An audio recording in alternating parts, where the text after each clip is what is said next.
Assalamualaikum Yai. Assalamualaikum.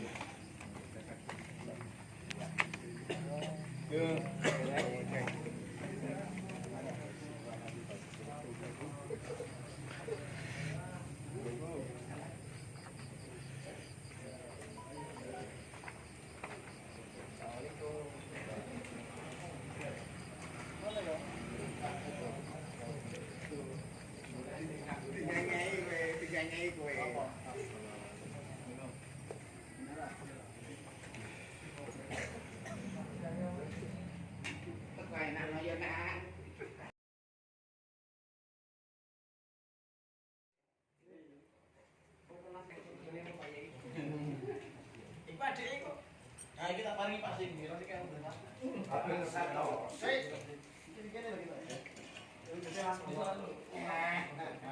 Adik kan menurut jajaran. Pasti kok. Ini apa? Assalamualaikum warahmatullahi wabarakatuh. Waalaikumsalam warahmatullahi wabarakatuh. Rekan-rekan Ansor, sahabat Ansor yang saya cintai, terutama bagi ketum, sahabat si Koco yang saya hormati. Alhamdulillah dalam kesempatan malam hari ini kita senantiasa diberi kesehatan oleh Allah Subhanahu Wa Taala, lebih-lebih dikasih kenikmatan oleh Allah berupa iman buat Islam, sehingga kenikmatan yang sudah diberikan kepada kita semua kita tasyakuri, kita gunakan silaturahim. Maka dari itu semoga silaturahim pada malam hari ini betul-betul termasuk mengikuti sunnah Rasul, man ahabba ayyub sya'alahu fi rizqihi wa ayyun sa'alahu fi asari falyasil rahimahu. Artinya semoga dengan silaturahim kita pada malam hari ini kita senantiasa diberi umur panjang oleh Allah Subhanahu wa Ta'ala, digunakan untuk beribadah, untuk berjuang, pertama kita berjuang di NU Tawi Nahdlatul Ulama, yang mana Anda sekarang masih di Bandung Ansor dan Banser. Dan semoga dengan silaturahim kita senantiasa diberi rezeki dari Allah Subhanahu wa Ta'ala dengan rezeki yang barokah. Amin. Allahumma Amin. Yang kedua, tadi dari sahabat Ansor mengatakan bahwasanya tujuan yang kedua adalah halal bihalal. Itu juga saya secara pribadi maupun secara organisasi maupun secara keluarga, apabila saya mempunyai kesalahan kepada Anda sekalian, sebagai yakin terkadang itu orang tua itu inginnya itu menang sendiri pasti. Jadi kalau ada anak aku ya gue tak joki, terkadang seperti itu. Jadi terkadang orang tua ngoten menang sendiri, ingin menang sendiri. Nerak anak tapi ya tak colaki. Padahal belum tentu orang tua itu benar. Saya yakin seperti itu, namanya manusia kan gitu. Jadi apabila selama kami secara organisasi maupun pribadi berhubungan dengan Anda sekalian mungkin kurang berkenan di hati Anda sekalian, pada kesempatan malam hari ini kami meminta maaf yang sebesar-besarnya. Yang selanjutnya saya ingin tanya juga kepada Anda sekalian, di saat Anda silaturahim yang sudah dimulai tadi siang, tiap-tiap tempat kan pasti Anda minta nasihat. Nah, ini harapan saya. Jadi Anda kalau sowan, bisa dikatakan kalau kita sowan ke tokoh-tokoh NU dulu kan bisa dikatakan 1 tahun sekali kan. Kalau ke sini sih mungkin sering yang berhubungan. Harapan saya di saat Anda sowan kemana saja, ini minta nasihat. Dan nasihat tersebut kami minta kepada supaya nanti diteneng, jadi disesuaikan dengan kapasitas kelasnya masing-masing kan. Jadi biar nanti terarah. Jadi terarah nantinya. Katakanlah ini Pak Barowi, ini nanti minta nasihat tentang apa, jadi nanti akan terarah. Dan kalau sudah dipilih seperti itu, tidak terjadi kesamaan lah. Nah, ini harapan kami seperti itu. Jadi tiap-tiap sesepuh yang kita solani, kita minta nasihatnya, itu yang pasti. Jadi kalau menurut saya itu sesuai dengan kapasitasnya masing-masing, sehingga nanti kita dapat masukan banyak sekali. Kalau saya simpel saja, kemarin yang saya berikan kepada Anda adalah tentang masalah ibadah sholat, kan gitu ya. Nah, masih ingat? Karena apa? Karena saya itu dapat masukan dari orang-orang atau tokoh-tokoh masyarakat yang mengatakan, bahkan yang saya itu bapaknya mengajar di MTS, tapi anaknya nggak mau sholat. Ada yang bapaknya tokoh tadi, siang tadi di sini, bapaknya tokoh, dia itu merasakan anaknya nggak mau sholat. Tokoh yang sampai minta doanya supaya saya bisa menjalankan sholat. Ada lagi yang masyarakat biasa, jadi banyak sekali di kalangan remaja. Kalangan remaja itu yang belum bisa memperhatikan tentang pelaksanaan sholat. Tadi malam juga saya itu ada anak, tak suruh ikut IPNU, alhamdulillah dapat 3. Alhamdulillah. Suruh masuk, siap, langsung saya suruh masukkan di grup IPNU. 3 anak, ya itu saya pesan saja itu ada. Jadi siji, sholatnya diperhatikan. Yang kedua yaitu tanya, jangan Quran belum, sampun kesehatan belum, kelihatan ke, tuh seperti itu. Jadi harapan kami bagaimana dari IPNU maupun Ansor itu minimal lah ya, minimal itu kita mengenal tentang ngaji atau mungkin yang lain, dan itu pun kami tidak akan memaksa, tidak akan katakan nanti sesuai dengan porsinya masing-masing, nah, gitu ya. Jadi kami tidak akan memaksa, tidak harusnya jauh Ansor harus tahu kapan orang. Nah ini kan gitu ya. Jadi sesuaikan porsinya masing-masing nanti. Jadi ada yang nanti porsinya di jalur Ansor ngaji, seperti Mas Alek. Nanti mau itu, Kang Miftah tak suruh ikut Ansor saja. Jadi untuk mendampingi Mas Alek. Jadi yang betul, Miftah itu loh yang anu yang. Bendera Pak, bendera nih ini bendera nih. Saya anu Miftah itu loh. Suruh itu sudah mau katanya. Kemarin yang tak launchingkan di Ororo itu gini Pak Mudin. Sudah saya cek pengajiannya ya hanya kurang los suaranya itu. Baru bahasanya. Jadi alhamdulillah dengan pengkaderan saya yang kami kader itu sudah saya cek semua. Jadi untuk mubalik yang baru, memang saya cek semua itu. Jadi katakan di sini saya tanyakan di lingkungan situ bagaimana ngawasi wajar. Ada yang sudah bisa diterima, ada yang belum, itu hanya hal yang wajar. Justru kalau kami dapat masukan seperti itu dari masyarakat, saya akan membenahi mereka dan mereka pun justru malah benahi. Jadi harapan kami seperti itu. Ya. Yang kami berikan kepada Anda sekalian, satu di dalam masalah organisasi adalah tak lepas daripada keuangan ini yang paling penting. Karena apa? Kami sendiri kemarin saya yang IPNU itu keuangannya kucar-kacir. Nah itu, maka dari itu dengan pengalaman yang ada di IPNU, jadi IPNU itu kemarin mengadakan acara buber. Itu tak tanya ke sini, lah duitmu piro? Boten wonten. Loh, kok ora ono piye? Nah ini di pertanyaan, terus bilangnya gini, ya rencana itu mangke ya anu atau sing cari seragam, jadi tiap anak ditarik 2020. Nah, sudah ada dereng. Loh iya. Terus rencananya seperti makin ditarik 15.000, seragam saja belum terbayar. Dibebani lagi 15 itu untuk buber. Terus saya tak kejar terus, anak tak kejar terus. Terus yang AC ada apa enggak? Bendaranya enggak pegang. Nah, terus bendara enggak pegang, uang bagaimana? Katanya dibawa PK-NITA-nya itu ada 100 dan 116. Nah, ya udah.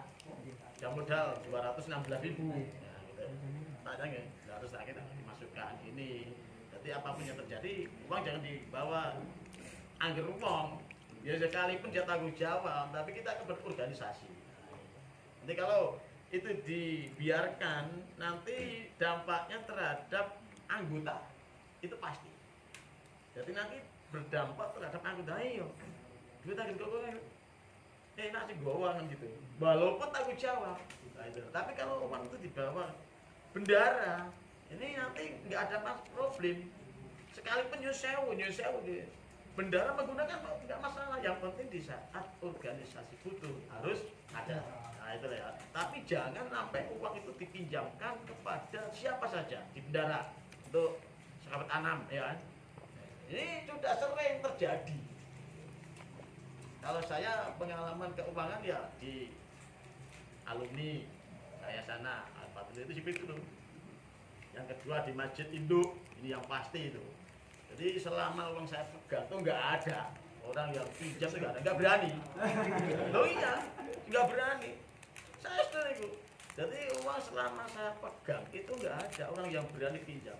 Ya dulunya di awal-awal ada. Jadi bilangnya, buatan akan jenengan ngambil atau masjid, malah lebih tanggung jawab saya kan gitu. Jadi selama saya bawa itu nggak ada. Sampai sekarang sudah terhitung ada 105 juta, itu nggak ada orang yang berani. Jadi jangan sampai uang tersebut dihutangkan kepada anggota. Bukan berarti kita tidak percaya kepada anggota, justru nah ini loh, akan membawa dampak negatif terhadap organisasi kita.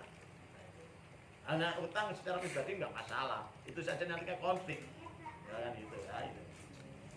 Dan itu kita itu yang penting penataan kehidupan kita, paling penting itu.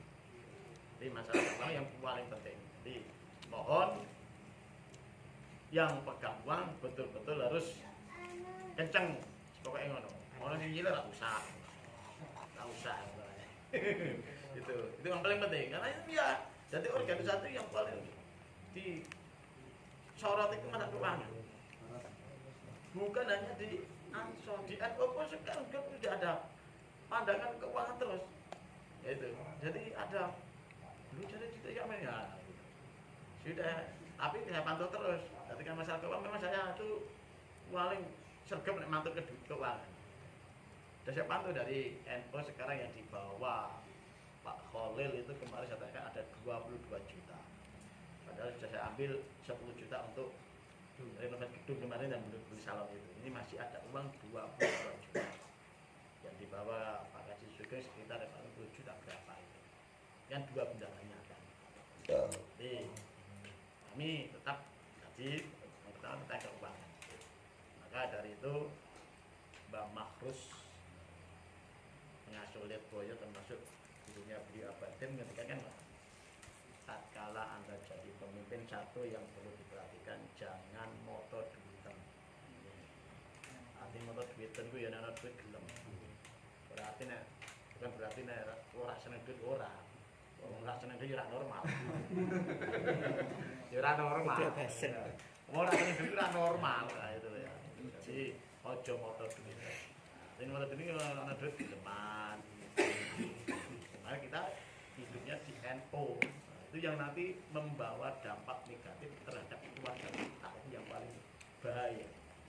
Apalagi uangnya NU, uangnya masyarakat saja berbahaya kan gitu. Ini kita itu yang perlu hati-hati. Yang kedua dengan dikatakan maksud ojo ngati. Nek dadi pemimpin ojo seneng karo wong wadon. Apapun seneng wong wadon iku nek ana wong wadon dirang-diri. Bukan berarti ya ning rasa kawin ora. Tetap itu sunah. Justru malah cara kawin bisa patek normal. Kesinggung.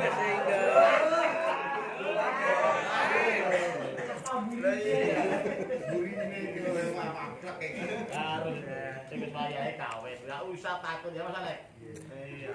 Saya dulu kawin udah usia 34 tahun belum punya kerjaan. Karena ya ora tau nek mangan. Ini kan dari kita. Jadi kalau santri itu beda nih Bang. Beda jauh dengan orang-orang pendidikan formal. Kalau santri itu berani. Belum punya kerjaan itu berani kawin. Karena apa itu rezeki itu minah Allah. Nah, itu. Justru iyaku fuqara ayyuhum. Kan gitu. Fakir kawin nang dadi pagi sugih dengan Allah. Ora ana joko kuatuku kendil ora ono. Ora. Mas Koco iki Mas Koco iki ya. Kita kendil Mas Koco ora tahu. Masanya si Joko dajal ku berkawin mesti tuku kendil. Oke. Iya. Tapi ya tadi yang sudah usianya sudah cilik-cilik kawin. Kira-kira wong tuane malah. Iya, Bapak. Jadi yang sudah usia. Wawan geger itu. Sedangkan lu waras. Kamu lu waras. Harus gitu. Jadi artinya seperti itu. Jadi kalau memang sudah punya ya kita jaga. Yang belumnya kita cari. Saya justru mendukung dari Nyesewu, dari Ancol mungkin punya pandangan di IPPNU justru saya dukung itu. Jadi sejalur namanya. Jadi ya santri untuk santri ini namanya kafaah. Ini memang sunnah itu. Sunnah kan gitu. Kenapa? Syariat sudah memberikan garis bawah harus kafaah, harus sepadan. Karena kalau sepadan nanti sejalan, seirama. Iya. Contoh saja, kalau kita lihat di dalam kitab Tanwir kan sampai tentang pekerjaan itu harus sama. Contoh saja, ono ora duwe dadi mantune wong sugih. Ya, ini tidak kesemuanya ini. Ini syariat sampai menjaga seperti ini. Ono ora duwe untuk wong sugih. Ini nanti kan tidak kafaah. Tidak sepadan. Lah mungkin di dalam perjalanan hidup nanti ada konflik. Akhirnya ya mungkin oke mene go apa? Gue isi katok-tok. Nah, aku malah tak jawab, jajal aku lah gue isi katok ya. Kan gitu. Itu pasti tuh. Karena apa enggak tadi kan? Lah di adat itu lah permasalahannya. Nanti wong sing biasa untuk darah biru ya kan seperti itu nantinya. Nah, kan gitu. Nah, syariat itu sudah memberikan hak-hak apa batas-batas yang sudah bagus. Bagi itu kesunahan itu seperti itu. Nah, sebenarnya umpamanya yang saya ansor untuk IPNU, IPPNU itu namanya kafaah sama-sama di Bandung NU. Nah, dari tahu oh iya perjuangan di IPNU seperti ini tak lepas dari sama dengan perjuangan di NU. Tapi itu. Jadi batas-batas syariat itu memang sudah kita kalau kita pelajari itu seperti itu nantinya akhirnya yang kita permasalahkan. Jadi kalau tidak terjadi kafaah atau kesamaan itu tatkala kita nanti ada konflik itu nanti terjadilah konflik yang fatal. Itu pasti. Ya, pasti. Tapi ya enggak kesemuanya. Semuanya dan ya memang orang tuanya Indonesia wis itu wis lah sing penting aku untuk mantu santri di mantu ijat ning gone perjuangan lah itu beda lagi. Tapi hitungannya itu 1001 iya. Jadi memang orang hidup itu seperti itu. Hidup itu seperti itu. Nek si Joko mungkin problemnya sedikit. Tapi kalau sudah kawin pasti ada problem. Pasti itu. Jangan dikira itu nanti setelah kawin wah enak ya loh. Kawin kan enak esak kelenteng, rekasan esak kelenteng. Itu mau kawin ya? Oh mau kan saya tahu kok. Mau. Udah. Kemarin kan nah itu. Nah gitu. Jadi tapi itu tadi Anda kalau niat betul-betul niat li sunnah maka akan dikasih jalan oleh Allah. Itu pasti. Jangan oh coba di besok piye ora usah pokoke ngoten kawin iki. Ada jalan, tapi dengan niat awal.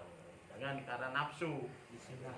Jadi ini sunnah. Jadi Anda itu kalau memang nikah jangan karena nafsu. Jadi karena sunnah.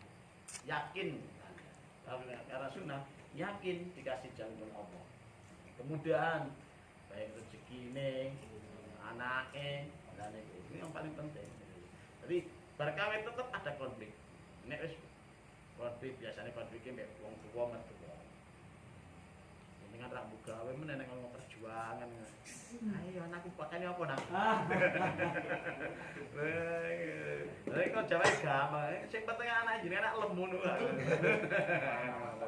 Lha kita di konflik nanti konflik. Nek wis di anak konflik lagi dengan saudaranya, anak pada anak. Itu pasti itu. Jadi kehidupan seperti itu. Nah, dengan konflik itu jangan digunakan atau Anda itu mengatakan itu jadi permasalahan kehidupan, enggak, justru menjadikan pemikiran kita dewasa. Nah, gitu lah ya. Jadi bagaimana ada konflik ini, yang mana konflik tersebut tidak jadi permasalahan, kan gitu. Jadi kita jadi dewasa. Nah, kadang-kadang orang, ya, kadang-kadang orang, ini kan kudune melu aku, enggak, kita selesaikan. Itu sama. Jadi saya tadi katakan, saya pulang dari pondok. Bukan berarti kami membuka app orang lain. Saya pulang dari pondok itu langsung disuruh ngaji sih ini bayi itu. Dan saat itu nyesewu kami bukan membuka apa-apa kan di Jepara baru panas-panasnya partai. Dimuti di PKB, keluarga bayi itu P3. Ini bukan dari muka ya. Itu sebagai terus saya itu dilema semua. Saya ngaji di situ sementara keluarga itu tidak cocok dengan Dimudi, sementara Dimudi keluarga saya. Kalau dengan Hakim baik, nah, saya soal sama beliau berarti. Dalam pun itu PKP-nya Aston musola. Namun kasusnya tentang yang menikah nek kali Dimudi, ini buatan cocok. Nek kali Hakim cocok. Ini saya ini pribon. Beliau tidak memberikan solusi, hanya ngerti kan? Lah inilah menurut kamu dihadapkan terhadap permasalahan yang nyata. Kamu dihadapkan terhadap permasalahan yang nyata. Artinya, kalau hidup di pesantren mudah. Artinya mudah apa ya? Santri itu kalau sudah ada tata tertib, ada peraturan sudah. Katakannya nggak jamaah, kalau nggak jamaah, takjir, sudah cukup. Tapi kami kalau di masa nggak bisa. Siapa katakanlah? Jamaah kamu ngaji, jamaah itu adalah hukumnya gini. Yang tidak jamaah harus kita nggak mau lah. Kamu dikono oke. So malah sampai di pendukung kamu. Nah itu. Akhirnya apa dan kamu ngatain pokoknya yang saya tidak melarang kamu ngaji di situ. Tapi bagaimana orang yang kamu tempati itu bisa menerima hakim, bisa menerima akad. Jadi saya diingatkan beliau tidak dilarang. Saya bismillah. Karena nantilah dulu saya akan katakan sab'an wa ta'atan yang paling penting. Terus bismillah. Tapi dengan perjalanan waktu memang jebulnya itu gitu. Justru akhirnya jadi baik semua. Jadi kalau ada acara di situ ya memang orang tiga tampil semua. Nah itulah namanya kehidupan seperti itu. Jadi bagaimana kita itu tatkala ada permasalahan kita bisa memberikan solusi yang terbaik lah. Itu yang paling penting di masyarakat. Jadi kalau ada konflik di masyarakat, posisi kita itu harus bisa menyelesaikan masalah yang ada. Jangan ikut ke sana sini, istilahnya independen lah gitu. Lebih-lebih Anda termasuk calon tokoh semua. Walaupun ini sudah kayak tokoh semua, tapi masih di kelas ansor. Nanti kalau sudah di jenjang itu sudah dikatakan tokoh. Jadi di masyarakat itu banyak sekali konflik. Pertama, sama dengan masjid-masjid lah. Masjid Jambayan juga ada konflik. Masjid Ari itu juga ada konflik. Masjid sana juga ada. Itu ada semua. Yang nggak ada konflik itu masjid hidup. Pokoknya aman. Nah, iya, aman saya juga ada konflik itu. Saya tahu semua. Di masjid Ari itu terjadi 3 kubu. Sulit sekali. Kalau di sana ada. Nah ini ya bagaimana ini PR sampai sedoyo ini, bagaimana konflik seperti itu bisa teratasi. Dari itu dari sana dengan rencana Pak Giat kan dijadikan ketua. Saya nggak boleh, memang saya nggak boleh. Tadi pagi Pak Jokowi ke sini, saya kan nasi punah dan kemudian di Mang Pak Jokowi. Saya nggak boleh Pak, saya jadi kan ketua. Dia itu nanti kapasitasnya adalah sebagai nasihat gitu. Jadi Anda sekali itu nanti di masa itu bagaimana terjadi konflik di lingkungan, konflik di keluarga Anda sebagai pemecah permasalahan. Ini harapan saya. Jadi kalau ada konflik baik itu internal di keluarga, di lingkungan Anda itu yang memecahkan permasalahan. Itu PR yang berat bagi Anda sekalian. Jadi biar gimana? Di lingkungan RT bisa kondusif, aman, tidak ada masalah, kan gitu. Ini sudah terbukti lah. Zaman takutnya apa? Lingkungan sini itu aman. RT sini aman, sama kalau ada masalah. Ya mungkin. Nah orang kita mengatakan, oh sana ibu di kok, ya, gitu. Tapi nyatanya memang aman, nggak ada konflik di lingkungan, nggak ada. Ya, dari itu dengan pengalaman itu Anda sekalian nanti di lingkungan itu harus seperti itu. Bisa mewarnai lah istilahnya. Bukan berarti Anda ini jadi apa? Dijadikan enggak, tapi bisa mewarnai di lingkungan Anda sekalian. Nah, itulah yang PR yang paling berat bagi Anda sekalian. Jadi Anda itu jadi ansor, jadi banjir itu disoroti masyarakat. Pasti itu. Jadi Anda jadi ansor dari banjir itu disoroti masyarakat. Kenapa? Sudah ikut di organisasi NU. Saya katakan kalau kita itu nanti sudah masuk di NU, nanti masyarakat baru tahu. Di Bulu kan nerak melu kendaraan itu sulit untuk dikenal di masyarakat. Sulit. Iya, sulit sekali. Tapi kalau nanti ikut di NU, nanti mudah dikenal di masyarakat. Kenapa? Sering jam tayangnya sering. Kegiatan itu siapa sih? Kayak gitu. Saya sendiri kan bisa dikatakan tanpa terpakai sudah dikenal. Kenapa? Keluarga. Tapi itu saja kan saya nggak ikut dia itu ya nggak dikenal uang kok. Kan gitu, nggak dikenal uang. Dari saya setelah ikut dia, oh ya jadinya seperti ini. Tapi tadi tetap saya dari awal dari pondok itu memang bagaimana saya bisa ikut di tapi melalui proses waktu. Saya akan di waktu sudah waktunya dia turun gunung gitu. Turun gunung. Ini untuk kemanfaatan Mas. Mau tidak mau orang yang terbaik adalah orang yang memberikan kemanfaatan terhadap orang lain. Itu yang paling baik. Nah, kemanfaatan terhadap orang lain itu tidak hanya kita itu jadi kiai, tidak hanya kita itu sebagai awliya yang dermawan, tidak. Sampaian ada kegiatan yang jaga jalan itu ya bermanfaat pada masyarakat. Jangan dikatakan tidak bermanfaat itu. Jadi saya banjir ganti keamanan di jalan itu manfaat banget itu. Nerana banjir akhirnya jalannya macet. Nah, wis macet tukaran padha kancane lah kan. Nah, itu. Jangan dikatakan itu remeh itu. Itu juga bagus itu. Di dalam kitab Komitologia kan itu. Termasuk cabang daripada iman ada imatatul adza. Menghilangkan sesuatu yang mandor kepada orang lain. Sampeyan jogo ning dalan. Itu kan iman itu. Ono kulit gedang ning dalan kok buak ben apa? Tujuane ben wong ora kepleset tiba. Buat iman itu masuk. Kan gitu. Menjaga jalan kan masuk iman. Jangan katakan remeh itu. Nah, orang yang mengatakan wah, kita petini dalan. Nah, itu orang yang tidak tahu syariat itu. Nah, gitu ya. Jadi kalau kita tuh bergerak di mana saja, kalau kita niati dengan baik, kami yakin akan membawa kebaikan pada kita. Itu pasti. Amin. Kalau kita tidak berbaik, nanti duriah kita, anak kita akan jadi baik. Ayo disami ya, aja nunggu ketok. Rokoknya dirokok. Kepenaan ini. Rokoknya dirokok. Ngono anu, rokoknya. Iya, apa-apa. Nah, sing biasa iki krusanawi, krusanawi minum iki njaluk siji-siji. Apa? Mumpung bodoh ora bakal. Ora bakal ayo mosok njaluk ning karo ora bakal harus beli. Nah, gitu. Ya itu.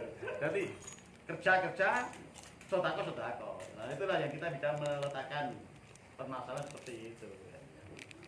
Rokok, sampai jujur tidak merokok itu merugikan saya.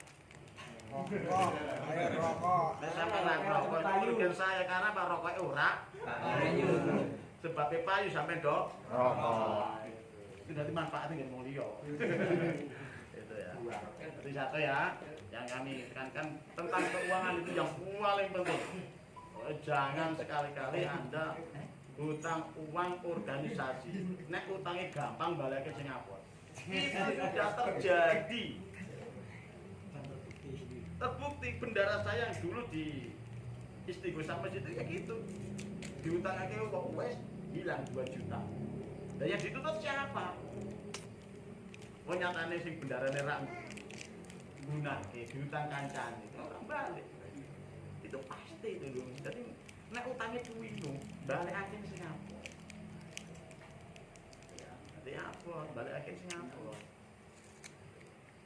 Akhirnya ning bendara mau tadi bebas bendara karepe sing penting katakanlah sahabat Anam organisasi butuh dia bangun tidur Ansor butuh uang sekian harus ada senajan itu digunding tapi harus ada itu loh gitu itu persyarat saya seperti itu jadi simpel saja harus ada itu yang paling utama. Kedua tadi kita harus menjaga etika pertama di dalam masalah tadi yang dikatakan sesuai jawabun Pak Mahfuz soal ini jadi bukan berarti sampai itu nih ono wong itu enggak seneng orang normal seneng jadi wong wis dibujuk mamane ono wong ayu seneng itu normal tapi sira apik kan seneng bisa kira kebablasan itu sira apik kan normal nggih normal itu manusiawi itu yang paling penting. Karena itu kalau kita bisa menjaga etika kita semua, saya yakin Ansor akan berkembang. Yakin itu. Jadi kalau kita itu bisa menjaga etika kita semua, maka Ansor akan berkembang. Maka kepencet dengan kegiatan Ansor. Kami bantu terus. Jadi Ibnu sendiri, tadi orang tuanya tak anaknya tak kon melu Ibnu wis seneng ra karo lagi melu tok ngerti. Kegiatan ini jujur aku seneng wah aku seneng anak melu Ibnu tapi juga yang tanggung jawab saya nanti nggak tadi malam tuh C3 langsung tak akan masuk ke ini ya tak WA ini masukkan nomornya anggota baru ya mungkin ada tambah lagi mungkin ini yang untuk yang baru yang datang berapa? Yang banyak Pak. Sengaja 7 jari 7 jari. Oh ya ora. 1 2 3 4 5 6 Pak. 6. Sudah selesai nggak Pak Soleh? Sudah. Oh iya Pak, masalah kami Pak Soleh. Itu kan siang, apa? Istilahnya di mereka saya terkait